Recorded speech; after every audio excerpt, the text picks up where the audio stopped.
Assalomu alaykum. Mana bugun 15-may sanasi Milliy bank Qaynoqo'xoda uchrashuv o'tkazyapmiz tadbirkorlar bilan. Prezidentning ish tajribasi asosiga asosan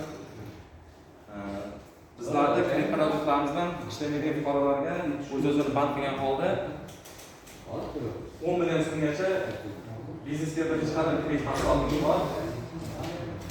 300 ming so'm sug'urta to'lov ushlab olinadi. 412 ming soliqni to'lab qo'ygan holda 10 million so'mgacha ajratamiz. Bundan keyin tadbirkorlik ilk qadamimiz ham bor. Tadbirkorlik ilk qadami 20 million so'mgacha imtiyozlar oldigacha 18 muddatga beriladi. Bu Markaziy bank asosiy stavkasi 1% da beriladi, ya'ni 15%. Bundan keyin biznes start kreditimiz bor. 300 million so'mgacha bir yil imtiyoz davri bilan 15%dan. Bunda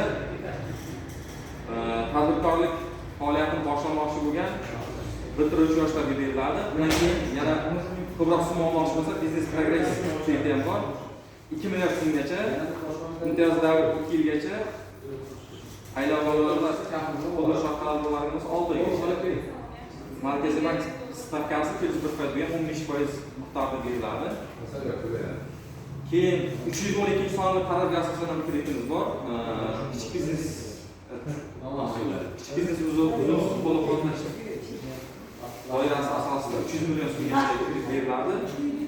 100 million so'm begarov, 200 million so'm garov bilan 300 milliongacha beriladi. Ayloqda 22% dan beriladi. Kimga kredit kerak bo'lsa, bemalol so'rashingiz mumkin.